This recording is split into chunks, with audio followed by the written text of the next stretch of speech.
আমার ভাইরা, আমি বলতেছিলাম বলে কি আল্লাহ রাব্বুল আলামিন একটা ঘোষণা দিয়ে দেবেন, অন্তা দুনিয়ার মাইহাল মুজরিমুন, পবিত্র দলের আজকে তোমরা আলাদা হয়ে যাও। সঙ্গে সঙ্গেতে ওই পাপিষ্ঠ দলেরা যার যার খাসলত অনুযায়ী সেদিন আলাদা আলাদা হয়ে যাবে। বেনামাজির দল, বেনামাজির একটা দল আলাদা হয়ে যাবে। পেশকের পৃথিবীর জামিনে সুদখোরের দল কয় কোটি আছে, সুদখোরের দল সেদিন আলাদা লাইনের ভিতরে দাঁড়িয়ে যাবে। আজকের জামিনে ঘুষখোরের দল কয় কোটি আছে, তারা সেদিন ঘুষখোর সেদিন আলাদা কোটি কোটি মানুষ একসাথে দাঁড়িয়ে যাবে। আজকের জামিনে কয় কোটি মদ আর মদখোর আছে। আচ্ছা ভাই, আমাদের মুসলমানের মধ্যে মদ খায় এরকম চিহ্নবর্ণ আছে না কিছু? আজকের জামিনে কেউ যদি মদের রস পৃথিবীর জামিনে কঠিন কিয়ামতের দিন মাদারুর দল সেদিন আলাদা, মাদারুর দলের ভিতরে সেদিন শামিল হয়ে যাবে। আজকের জামিনে যদি ভাং খাওয়া মানুষ যদি থাকে, কোটি কোটি ভাঙখোর সেদিন আলাদা লাইনের ভিতরে সেদিন দাঁড়িয়ে যাবে। আজকের জামিনে যদি গাঞ্জা খাওয়া লোক থাকে, গাঞ্জা খাওয়া সেদিন আলাদা লাইনের ভিতরে দাঁড়িয়ে যাবে। আজকের বৈঠকে তথা গোটা পৃথিবীর জামিনে বিড়ি খাওয়া কত মানুষ আছে আজকের জামিনের ভিতরে, যারা বিড়ি টানে প্রত্যেক সকাল দুপুর রাত্রি বেলাতে বিড়ি না খেলে যেমন তাদের পায়খানা হয় না, এমন কিছু মানুষ পৃথিবীর জামিনের ভিতরে নাকি আছে। তুমি হুঁশিয়ার হয়ে দাও, কঠিন কিয়ামতের দিন তোমার হাসরটা ওই বিড়িখোরদের সাথেই তোমার হাসরটা হয়ে যাবে। আমি শুধু মিসালটা বলে দিলাম, যার যার খাসলত অনুযায়ী কঠিন কিয়ামতের দিন তুমি হাসরের ময়দানের ভিতরে দাঁড়িয়ে যাবে। এবার একটা দল সম্পর্কে আল্লাহ রাব্বুল আলামিন বললেন, এবার ইমানদারের দল, যারা জমিনের ভিতরে ইমানদার, যারা জমিনের ভিতরে মদ খাই না, জমিনের ভিতরে গাঁজা বিড়ি খাই না, জমিনের ভিতরে যারা সুদ খাই না, জমিনের ভিতরে যারা ঘুষ খাই না, জমিনের ভিতরে যারা বেহায়ামি করে না, জমিনের ভিতরে যারা বেলাজ্জা না, জমিনের ভিতরে যারা বেপরদা না, জমিনের ভিতরে পানের ভিতরে 136 নাম্বার যারা জর্দা খায় না, এই তারা ইমানদার পৃথিবীর জমিনে। তারা সেদিন একাই আলাদা লাইনের ভিতরে সেদিন দাঁড়িয়ে যাবে। নারে তাকবীর! আর যারা তাকবীর দেন, নারে তাকবীর! ইমানদারের একটা দল হয়ে গেল হাসরের ময়দানে। এবার এই ইমানদারের ভিতরে এবার আল্লাহর নবী বললেন, কথাটা ক্লিয়ার বোঝা গেল? অপরাধী আলাদা থেকে গেল, ইমানদারের দল আলাদা হয়ে গেল। এবার ইমানদারের ভিতরে আল্লাহ রাব্বুল আলামিনের নবী বলেন, আওলান নাস বি ইয়াউমুল কিয়ামা আকসারহুম আলাইয়া সালাহ। ইমানদারের ভিতরে এই পৃথিবীর জমিনে আমি নবীজি আমার প্রতি যারা সবথেকে বেশি দরুদ পড়েছে, ওই লোকটা কঠিন কিয়ামতের দিন আমি নবী আমার নিকটেই তারা হাসর হয়ে যাবে। যে যত দরুদ করেছে, আপনারা মনে মনে ভাবিয়েন না একজন 50 কোটি টাকা মালিক নবীর কাছে যাবেন না, একজন দেশের রাষ্ট্রপতি নবীর কাছে যাবেন না, একজন দেশের প্রধানমন্ত্রী সেদিন নবীর কাছে যেতে পারবেন না। এই পৃথিবীতে যদি ভিক্ষুক হয়, লোকটা যদি মানুষের দ্বারা দ্বারা দ্বারা দ্বারা সোল করে যদি খায় গো, কিন্তু যদি লোকটা জমিনের ভিতরে ইমান নিয়ে যদি মরে যায় থাকে, ঘন্টায় ঘন্টায় জমিনের ভিতরে আমার বিশ্ব নবীকে মহব্বত করে ঘন্টায় ঘন্টায় যদি দরুদ পড়েছে, নবীর নাম শুনে যে বখিলত করে নাই, সদ্দরুদটা সাল্লাল্লাহু আলাইহি সাল্লাম পর্যন্ত জমিনের ভিতরে পড়ে নিয়েছে। আল্লাহ রাব্বুল আলামিনের নবী বলেন, ওই লোকটাই কঠিন কিয়ামতের দিন আমার নিকটেই দাঁড়িয়ে তারা হাসর হয়ে যাবে। তাহলে নবীর দরুদ করলে আমাদের লাভ না লোকসান? লাভ। আমার ভাইরা, তাই বিশ্ব নবীর প্রতি আজকের জমিনের ভিতরে মহব্বত করে একবার দরুদ পড়ব, অন্তর থেকে নবীর নাম শুনে আমরা একবার পড়ে নেই সাল্লাল্লাহু আলাইহি ওয়াসাল্লাম। যাকে পড়ে নিলাম, এবার আসুন আমি খুতবায়ে মাসনুনায়ে কোরআনে কারীম থেকে দুটি আয়াত তেলাওয়াত করেছি, তার তরজমার হয়তো সময়টা শুধু হবে, আমি করি আপনাদের কাছ থেকে বিদায় নেব। খুতবায়ে মাসনুনায়ে সর্বপ্রথম যে আয়াতটা তেলাওয়াত করেছিলাম, আয়াতটা ছিল কোরআনে কারীমে, আপনারা জানেন কোরআনে কারীমের ভিতরে 114টি সূরার ভিতরে একটা সূরার নাম সূরাতুজ জারিয়া, সূরা নাম্বার 51, 51 নাম্বার সূরা, 50 এর উপরে 1 যোগ দিলে 51 নাম্বার সূরার 55 নাম্বার আয়াতে আল্লাহ রাব্বুল আলামিন আল্লাহর নবীকে একটা হুকুম দিয়ে দিলেন। আজকে যারা জালসা কমিটি, আজকে যারা যুবক ভাইরা, আজকে যারা মুরব্বীরা, আজকে যারা উলামা কেরাম, আজকে যারা সহযোগ করে, আজকে মাইকম্যান লাইটম্যান থেকে এই প্যান্ডেল আলা থেকে সবাই যেমন সহযোগ করে, টাকা নিলেও এরা তো হারাম কাজে সহযোগ করতে পারতো কিন্তু করেনি। এই আজকে চ্যানেলাররা এসছে, এরা তো গান দিতে পারতো কিন্তু দেয় না, এরা জালসার জন্য দিচ্ছে। এরকম সহযোগিতা কারণওয়ালা এই পৃথিবীর জমিনে যারা আছে, দিনের জন্য যারা পৃথিবীর জমিনে যারা সহযোগ করে, এ সম্পর্কে আল্লাহ রাব্বুল আলামিনের নবী সাল্লাল্লাহু আলাইহি ওয়াসাল্লামকে আল্লাহ বলে দিলেন, নবী গো কি করুন, ওয়াজাক্কির আমার নবী ফাজাক্কির পৃথিবীর জমিনের ভিতরে আপনি নসিহত করেন গো দরদের নবী আমার দিনের কথাগুলি মানুষকে আপনি বলে দেন নবী গো নবীজি জাহান্নামের কথাগুলি খুলে খুলে খুলে খুলে বলে দেন জান্নাতের কথাগুলি জমিনের ভিতরে আপনি বলে দেন গো নবী নবী গো পৃথিবীর জমিনে যতদিন তুমি বেঁচে থাকবে কোনটা হালাল কোনটা হারাম এগুলির কথা আপনি পৃথিবীর মানুষের কাছে আপনি বলে দেন ও আমার নবী পৃথিবীর জমিনে আপনি মানুষের কাছে দিনের নসিহত গুলি করুন গো নবী পৃথিবীর জমিনের ভিতরে থেকে তুমি যেদিন মরে যাবে তুমি যদি কবরে চলে যাও কবরের ভিতরে মানুষ কেমন অবস্থায় থাকবে এই কথাগুলি নবী আপনি খুলে খুলে খুলে খুলে খুলে খুলে আপনি বলে দেন গো নবী নবীজি গো কবরের জিন্দেগির পরে কঠিন কিয়ামতের দিন যদি দাঁড়িয়ে যাও সেদিন কোন অবস্থা হয়ে যাবে নবী আপনি বলে দেন নবীজি গো এগুলির নসিহত যদি আপনি করেন ফাইনাস যিকর আপনার নসিহতে আপনার আলোচনায় আপনার বয়ানে আপনার লেকচারে আপনার কথাতে আমি আল্লাহ বলে দিলাম তানফাউল মুমিনিন যারা পৃথিবীর জমিনের ভিতরে যারা মুমিন পৃথিবীর জমিনে আল্লাহকে যারা স্বীকার করে নিয়েছে পৃথিবীর জমিনে আল্লাহ রাব্বুল আলামিনের দিন যারা মেনে নিয়েছে আমি আল্লাহ রাব্বুল আলামিন বলে দিলাম ফাইনাস যিকর তানফাউল মুমিনিন নবী গো মুমিন মানুষগুলি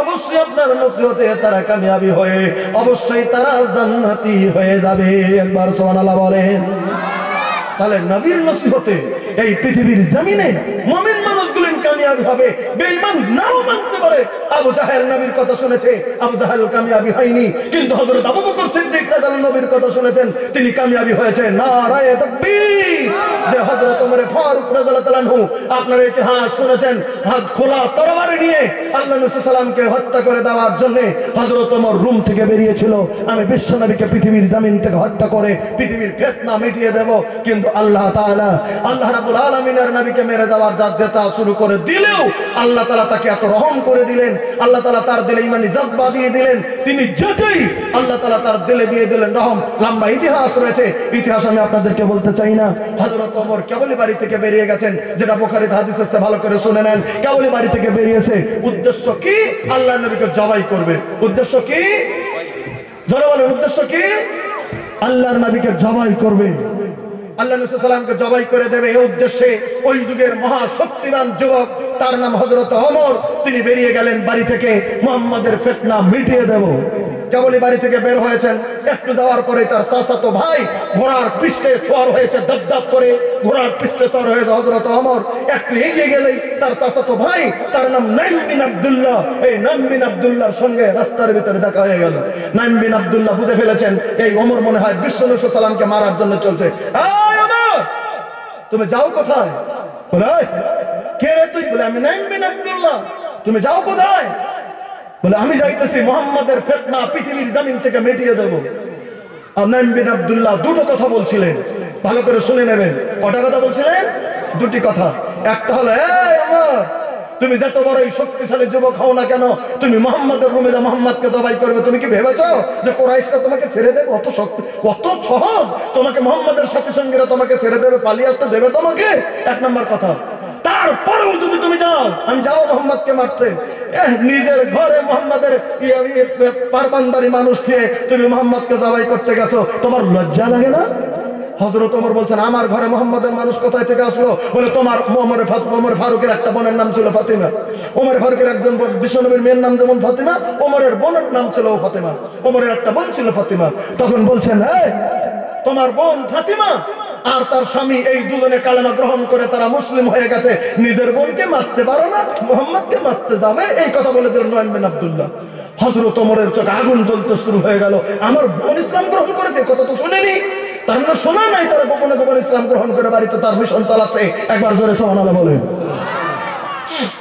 তখন দেখলেন আমার বোন কালেমা গ্রহণ করেছে কথা সত্য বলে হ্যাঁ সত্য বলছে আমি যাচ্ছি আমার বোনের বাড়ির দিকে যদি অসত্য হয় আমি ঘুরে এসে টুকরো টুকরো করবো তারপরে মোহাম্মদ বলে যাও তুমি নাইম বিন আব্দুল তুমি যাও তুমি যত বড় শোনাও যাও তুমি তোমার বোনের বাড়িতে দেখো না তোমার বোন মুসলিম হয়ে গেছে তাই নাকি বলো বিশ্ব নবীর রুম বাড়ির দিকে যাওয়া বাদ দিয়া ঘোড়াটা ঘুরিয়ে দিলেন তার বোনের বাড়ির দিকে ওই মুহূর্তে ভাই গো আল্লাহ রাব্বুল আলামিনের ইশারা হযরত ওমর ফাতিমা আর ওমরের বোন বহনায় এই দুইজন একজন সাহাবীর কাছে হযরত খাব্বাব রাসূলের কাছে তখন কোরআন তেলাওয়াত শিখতেছে।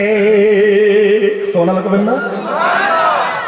হযরত খাব্বাব নামে একজন সাহাবী ছিলেন, তিনি আসছেন কোরআনের তালে, কোরআন কেমন করে পড়তে হয় এগুলো শিক্ষা দিচ্ছেন। হযরত খাব্বাব আস্তে আস্তে পড়ে দিচ্ছেন, হযরত ওমরের বানাই জোরে জোরে পড়ছেন কোরআনের সুন্দর সুর, ওই দূর থেকে কোরআনের সুরগুলি ওমরের কানের ভিতরে পৌঁছে যায়।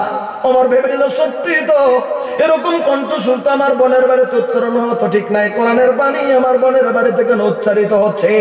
ধপ ধপ ধপ ধপ করে বাইরের দিকে যাচ্ছে, দুই উকি মেরে দেখে ওমরের বহনাই, উকি মেরে দেখে হযরত ওমর ঘোড়ার পৃষ্ঠ খোলা তরবারি নিয়ে তার বোনের বাড়ির দিকে চলে আসতেছে, বলতেছে বিবি রে তোর ভাই আসতে হযরত ওমর, জানলে তোমাদেরকে টুকরো টুকরো করে দেবে, তাড়াতাড়ি করে লুকিয়ে যাই লুকিয়ে যাই। হযরত খাব্বাব কোরআনটা লুকিয়ে দিয়ে তিনি খাটের নিচে লুকিয়ে গেলেন। হযরত খাব্বাব রাদিয়াল্লাহু আনহু পড়াইতে গেছিলেন, তাকে তো জবাই করবে, তিনি খাটের নিচে লুকিয়ে গেলেন। এবার দুইজন আছে ওমরের বোন আর ওমরের বোনাই, দুজন আলোচনা করতেছেন। এর নামে সময় হযরত ওমর একদম দরজার ভিতরে দিয়ে ওমরের বোনের বাড়ির ভিতরে ঢুকে পড়েছেন। ঢুকে পড়েই বলছে এই বোনাই তুই বল কি তেলাওয়াত করছিলি?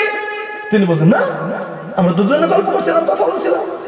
না না তুই তেলাওয়াত করেছিলি, তোরা নাকি মুসলমান হয়ে গেছিস। তখন ওমরের বোনাই দেখলো কত আর মিথ্যা বলবো, হযরত ওমরকে বলে দিলেন সমন্দীপ শালা বাবু গো, কেমন কথা আপনি বলছেন? সত্য ইসলাম পৃথিবীর জমিনের ভিতরে, তাই আমি আর আপনার বোন আমরা দুজন কালেমা গ্রহণ করে জমিনের ভিতরে মুসলমান হয়ে গেছি। এই কথা শোনার সঙ্গে সঙ্গে কিতাব খুলুন বেরিয়ে যাবে, হাতের পেছনে চলে চাবুক এমন করে মারতে শুরু করে দিলেন। তোর বোনাইকে মারতে মারতে মারতে মারতে জমিনের ভিতরে ফেলে দিয়েছে। ওমরের আঘাতে বোনাই জমিনের ভিতরে কাঁদছে। ওমরের বান ওই সন্ধে কোন সম্মুখ থেকে এসে নিজের স্বামীকে বাঁচানোর জন্য তার স্বামীর উপরে জড়িয়ে পড়েছে। হযরত ওমর এমন করে মেরেছে তার বোনের কাছ থেকে কেটে যায়, ওমরের বোনের মুখের ভিতরে যা ঘাটটা লেগে যায়, ওমরের বোনের না ফেটে চোদ্ধার করে জমিনের ভিতরে রক্ত পড়তে শুরু হয়ে গেছে। হাজার হইলেও তো নিজের বোন, যখন দেখছে মুখ থেকে নাক থেকে চোদ্ধার করে রক্ত পড়ছে, ভাইকে বলছে ভাই গো তুমি যদি মারতে মারতে মারতে মারতে আমাদের দুজনকে যদি পৃথিবীর জমিন থেকে যদি শেষ করে দাও গো, মরে যাব তবে কালিমা ছেড়ে দেব না। এই কথা যখন ওমরের বোন বলে দিলেন, ওই রক্ত দেখে কেন যেন গো ওমরের অন্তরের ভিতরে মহব্বতের সৃষ্টি হয়ে গেল। সুবহানাল্লাহ ধরে বলে, কারণ একই মায়ের পেটের বোন রক্ত রক্ত ঝরছে, কালেমা ছেড়ে দেব না বলে দিয়েছে ওমরের বোন গো। তখন তাই মহব্বত জমিনের ভিতরে সৃষ্টি হয়ে গেছে। তখন বলতো যে বোন রে তোরা কি পড়ছিলি আমাকে একটু শোনা, শোনা রে তোরা কি তেলাওয়াত করছিলি একটু শোনা, আমাকে তোরা একটু শুনিয়ে দে। কোথায় তোরা কি পড়ছিলি? বলে আমরা কোরআন পড়ছিলাম। তোর সুবহানাল্লাহ বলে, বলে দে তোর কোরআনটা একটু দেখে নেই। বোন বলতো ভাই গো না না না তোমাকে কোরআন দেওয়া যাবে না। বলে কেন? বলে তুমি অপবিত্র, অপবিত্র মানুষ আল্লাহর পবিত্র কোরআন স্পর্শ করতে পারে না। হযরত ওমর আবার দ্বিতীয় একটা ধাক্কা গেল, হায় হায় কেমন ইসলাম রে, কেমন কোরআন রে, আমি অপবিত্র পড়তে পারবো না, তাহলে কি আছে কি দিলে পড়তে পারবো? বলে এমন এমন করে করতে হবে। এবার বোন ওযু শিখিয়ে দিচ্ছে, পানি দিচ্ছে, আর হযরত ওমর ফারুক রাদিয়াল্লাহু আনহু জমিনের ভিতরে ওযু করে নিচ্ছে। এবার কোরআন দে আমি পড়বো, কোরআন দিয়ে আমি দেখবো। তখন ওযু তখন শেষ হয়ে গেল। ওমরের অবস্থা দেখে নিয়ে হযরত খাব্বাব রাদিয়াল্লাহু আনহু চোখের পায়ের নিচে চোখের নিচে পালিয়েছিল, তখন দূর দূর দূর দূর করে উনি বেরিয়ে আসলেন। জোরে সুবহানাল্লাহ বলেন। তখন হযরত খাব্বাব রাদিয়াল্লাহু আনহু সৈপাটা দিয়ে দিয়েছেন, কর্ণের অংশটা দিয়ে দিয়েছেন। তখন হযরত ওমর কোরআনটা তিনি দেখতেছেন, হযরত খাব্বাব তেলাওয়াত করতেছেন। হযরত ওমর তেলাওয়াত করে করে সূরা তাহার আয়াত সেদিন তেলাওয়াত করেছিলেন, ইন্নানি আনাল্লাহ লা ইলাহা ইল্লা আনা ফাবুদনি ওয়া আকিমিস সালাতা লিযিকরি। এ পর্যন্ত যখন চলে গেল, হযরত ওমরের চোখ দিয়ে ঝাড় করে পানি ঝরতে শুরু হয়ে গেল। হায় হায় এত সুন্দর কোরআন এতদিন তো আমি জমিনের ভিতরে বুঝি নাই রে। আমার বোন রে বোনাই রে খাব্বাব কোথায় আছে মুহাম্মদ? তোরা আমাকে বলে দাও, আমি যাব, আমি কালেমা গ্রহণ করে মুহাম্মাদের কাছে আমি মুসলমান হয়ে যাব। আমার ভাইরা দেখেন, তখন খাব্বাব রাদিয়াল্লাহু আনহু বললেন, ওমর রে আমি এবার বুঝে ফেলেছি। কি বুঝেছো? বলে 3 দিন আগে আমার নবীকে দেখেছি কাবা ঘরের সম্মুখে নবী দোয়া করতেছেন। আল্লাহ বুখারীতে হাদিসটা আছে, আল্লাহ মাজিল ইসলাম, ও আল্লাহ তাআলা তুমি ইসলামের তুমি যোগ্য দুজন মানুষের ভিতরে একজনকে তুমি ইসলামের খাদেম তুমি বানিয়ে দাও। আল্লাহ মাজিল ইসলাম ওমর ইবনে আল খাত্তাব, আবু জাহেল ইবনে হিশাম, এই দুজনের ভিতরে তুমি একজন ইসলামের তুমি খাদিম বানিয়ে দাও। নয় আবু জাহেলকে, নয় হযরত ওমরকে। আমি খাব্বাব বুঝে গেছি মনে হয় তোমার নামটা আল্লাহ রাব্বুল আলামিনের দরবারে মনে হয় কবুল হয়েছে। হযরত ওমর ফারুক রাদিয়াল্লাহু আনহু ওই সন্দেশ কোন ওখান থেকে বেরিয়ে যায়, তরবারি তখন ঢুকায় না, তরবারি খোলা আছে, ওই খোলা ময়দান নিয়ে তরবারি নিয়ে তিনি চলে যাইতেছেন। আল্লাহ রাব্বুল আলামিনের নবী একজন সাহাবীর বাড়িতে পহরাদার অবস্থা আছেন, তখন সাহাবীরা তাকে পহরা দিয়ে রাখছেন। হযরত ওমর ফারুক যখন দপ দপ দপ দপ দপ দপ করে যেতে শুরু করে দিয়েছেন, কে জানে খবরটা পৌঁছে দিয়েছে এই যে ওমর আসছে, ওমর আসছে, ওমর আসছে, তাই বলে হয়। সাহাবীরা বললেন আসতে দাও। হযরত ওমর যদি ভালো হলে এখান থেকে ঘুরে যায় কোনো কথা নাই, নবীর উপরে কোনো কথা বললে আমরা ওমরকে ছেড়ে দেব না। হযরত ওমর ফারুক রাদিয়াল্লাহু আনহু ওই রুমের ভিতরে তখন যায় ঘোড়াটা থেকে নেমে তরবারিটা খাপের ভিতরে ঢুকে নিয়ে তখন আল্লাহ নবী সাল্লাল্লাহু আলাইহি ওয়াসাল্লামের রুমের ভিতরে ঢুকে বললেন, ঢুকে বলতেছেন, থমকে যা দাঁড়িয়ে গেছেন, নবীর সম্মুখে যা দাঁড়িয়ে গেছেন, কিছু বলেন না, শুধু নবীর চেহারার দিকে তাকিয়ে আছেন, তাকিয়ে আছেন।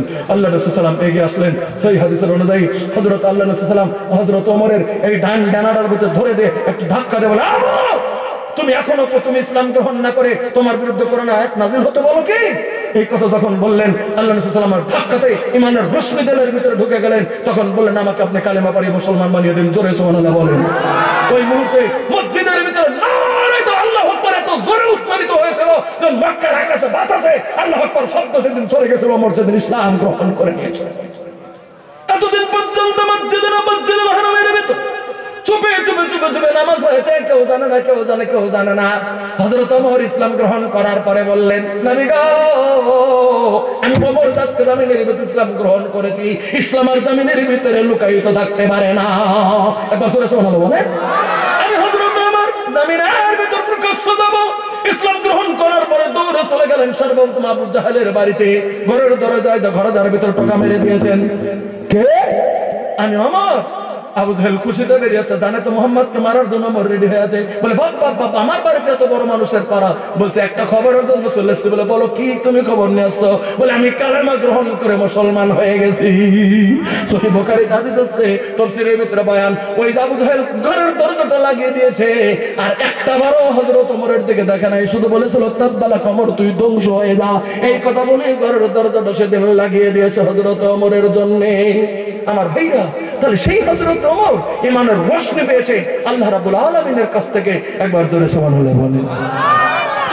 আমার ভাইরা, আমি বলতেছিলাম বলে কি জামিনের ভিতরে আমরা তাই মুসলমান। আজকে দিনের নসিহত শুনেই কিন্তু মানতে চাই না, জামিনের ভিতরে চলছি। আর একটা হাদিস বলে আমাদের ভাই চলে আসছেন, আমি শেষ করতে চলতে একটা হাদিসের শুধু তরজমাটা করব, করেই শেষ করছি, যেটা আমি খুতবায়ে মাসনুনের ভিতরে আপনাদের কাছে তেলাওয়াত করেছিলাম। ভাই গো,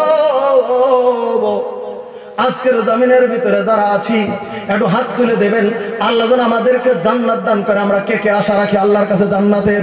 নারায়ে তাকবীর, নারায়ে তাকবীর। আমার ভাইরা, কেউ এটা হাত তুলবে না যে আল্লাহ আমাদেরকে জাহান্নাম দিক, এ কথা বললে কেউ হাত তুলবে না, বলেন কথা ঠিক কি নয়? কিন্তু একটা কথা বলছি ভাই, জান্নাত কিন্তু বাবার সম্পত্তি নয় যে বাবা মরে গেল ভাগ করে নেবেন। জান্নাত শ্বশুরের সম্পত্তি নয় যে শ্বশুর মারা গেল আপনি অংশ পাবেন। জান্নাত আপনাকে আমলের জরিয়তে নিতে হবে। আল্লাহ কোরআনে বলেছেন, জাযাআন বিমা কানু ইয়ামালুন, তুমি যাজা পাবে তোমার আমলের উপরে। তুমি আমল করেছো তো পাবে খারাপ, আমল করেছো জাহান্নাম পাবে, ভালো আমল করেছো তুমি জান্নাত পাবে। কাজে গতিকে আমার ভাইরা, একটা হাদিস আমি খুতবায়ে মাসনুনায় তেলাওয়াত করেছিলাম। আল্লাহর নবী সাল্লাল্লাহু আলাইহি ওয়াসাল্লাম বলেছেন, সালাসাতুন কাদ হারামাল্লাহু আলাইহিমুল জান্নাহ, তিন কিসিমের মানুষের জন্য আল্লাহ জান্নাতটাকে হারাম করেছেন। কয় কিসিমের জন্য? তিন।